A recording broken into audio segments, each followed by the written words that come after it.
équivalent associé à Saint-Antoine. Et je voudrais faire une petite parenthèse à propos de cette question du feu pour évoquer la question de l'enfer. Quel genre de feu avons-nous en enfer? Si on réfléchissant un petit peu,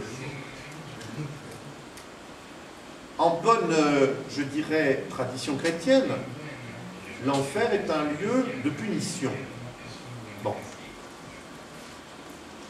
Si nous avons en enfer un feu simplement destructeur, c'est pas très grave d'aller en enfer, parce que votre âme va brûler, et puis fini, on n'en parlera plus. Il n'y aura plus rien. Je ne sais pas si c'est un feu simplement destructeur qu'on a en enfer. Ce n'est pas un problème d'aller en enfer. On brûlera, et puis on va disparaître. Oui, mais le problème, c'est que ce n'est pas du tout ce genre de feu qu'on a en enfer. C'est un feu qui brûle sans brûler. Et c'est pour ça que quand on va en enfer, on brûlera pour l'éternité. Vous comprenez? C'est un feu qui est à la fois destructeur, parce qu'il fait mal, il va vous brûler, mais en même temps, il ne vous brûlera pas parce que vous continuerez de brûler pendant l'éternité. Donc, ce n'est pas un véritable feu tel qu'on comprend. Ce n'est pas simplement, vous voyez, un feu comme celui du bûcher qui, bon, qui fait disparaître ce qu'on a brûlé dedans, hein, mais c'est un feu qui est en même temps un feu qui brûle sans brûler, quoi. En gros, c'est ça. Je ferme la parenthèse. Mais je pense que ça mériterait examen. La question du feu de l'enfer.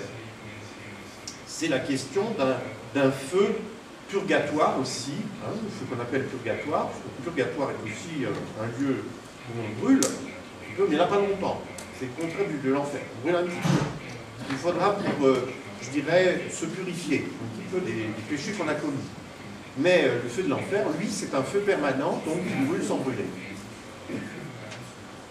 Je ferme ma parenthèse. Pour revenir au cochon, bien sûr.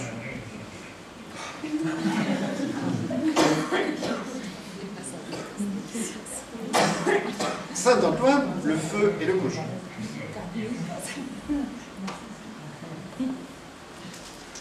On dit qu'en Hongrie, particulièrement, les porchers, c'est-à-dire les gardiens de cochons, savent produire le feu d'une manière très particulière en faisant tourner une roue autour d'un axe de bois entouré par du chanvre.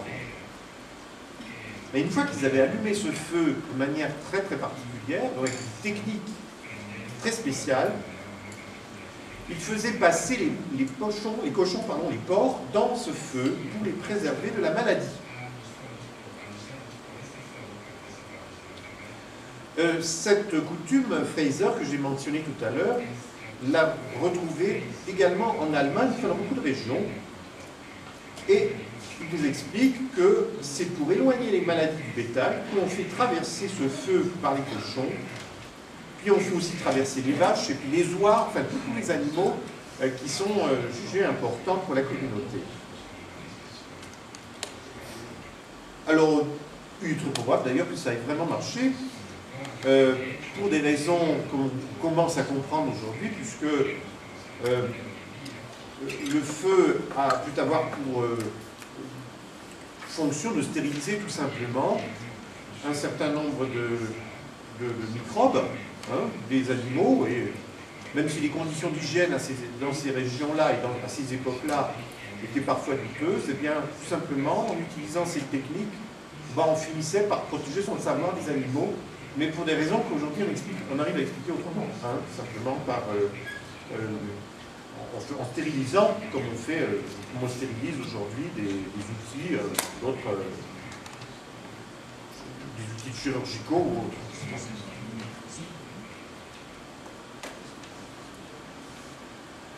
Alors, au Pays Basque également, on retrouve ces rites particuliers du feu, le jour de Saint-Antoine, bien sûr, toujours, hein, et on oblige les animaux domestiques à sauter au-dessus de la bûche de Noël qu'on allume à nouveau le jour de la Saint-Antoine. Ce qui montre bien que, vous voyez, il y a un lien entre ce que l'on appelle la bûche de Noël et ce bûcher de Saint-Antoine, que les deux fêtes sont en parallèle dans la tradition populaire.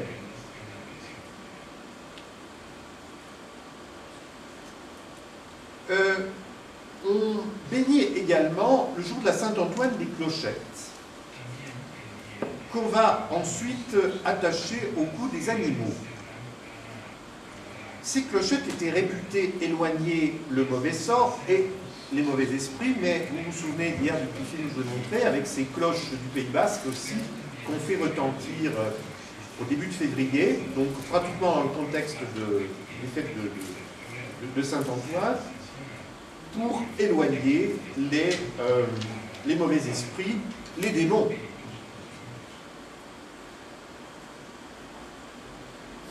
On distribue aussi parfois, le jour de Saint-Antoine, des petits pains qui sont censés protéger des maladies. On les fait manger aux animaux et les humains en mangent également pour se préserver de la peste, des chiens enragés et du feu.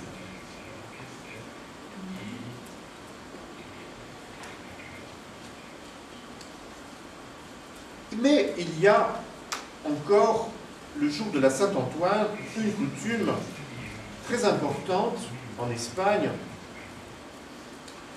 qui est signalée par le grand folkloriste Julio Caro Baroja dans son ouvrage très important et très intéressant sur le carnaval, donc analyse historique et culturelle, paru à Madrid en 1965. Il évoque la coutume de Saint-Antoine, les coutumes de Saint-Antoine à Madrid en particulier, et en particulier la coutume du roi des porchers. Alors qu'est-ce que c'est que cette histoire? Eh bien, le jour de la Saint-Antoine à Madrid, tous les porchers de la ville vont élire le roi des porchers, le roi des gardiens de cochons. Et cette coutume se déroule à la chapelle de San Blas, donc de Saint-Blaise, sur le chemin d'Atocha. Tous les porchers se réunissent avec leurs cochons, et les cochons portent des rubans, des clochettes autour du cou, enfin ils sont très très beaux pour la circonstance. Et on va à ce moment-là organiser une course des cochons. Une course vers quoi? Eh bien, on a mis une sorte de grande auge comme ça, grand réservoir avec de la nourriture. Et comme les cochons ont très faim, eh bien, ce sera le premier qui arrivera vers cette auge de nourriture qui sera proclamé le roi des cochons. Donc, il y a déjà le roi des cochons, après le roi des porchers. Donc, d'abord, il faut choisir le roi des cochons, et ensuite le roi des porchers. Alors ensuite, un porcher va être désigné par tirage au sort. Parfois, c'était celui à qui appartenait le cochon, qui avait remporté la course, qui était désigné aussi roi des porchers, et on se mettait à l'habiller en Saint-Antoine. On lui remettait un bâton et une clochette.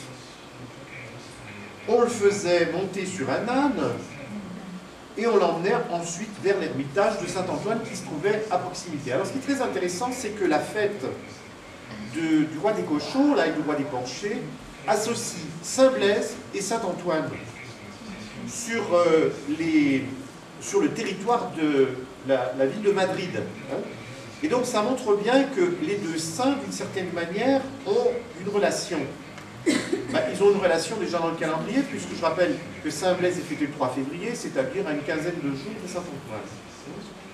Et donc, Saint-Blaise est aussi un saint protecteur des animaux, sauvez-vous, etc. Donc, Saint-Antoine et Saint-Blaise ont des liens symboliques et mythologiques. Donc, la fête se poursuit évidemment par un grand festin, mais aussi un grand tintamarre, des chants, des beuveries. Et bien sûr, les moines antonins, puisque s'il y a l'ermitage de Saint-Antoine, il y a aussi des moines antonins, donc des moines de l'ordre de Saint-Antoine, vont donner leur bénédiction aux animaux, à la nourriture des animaux, etc.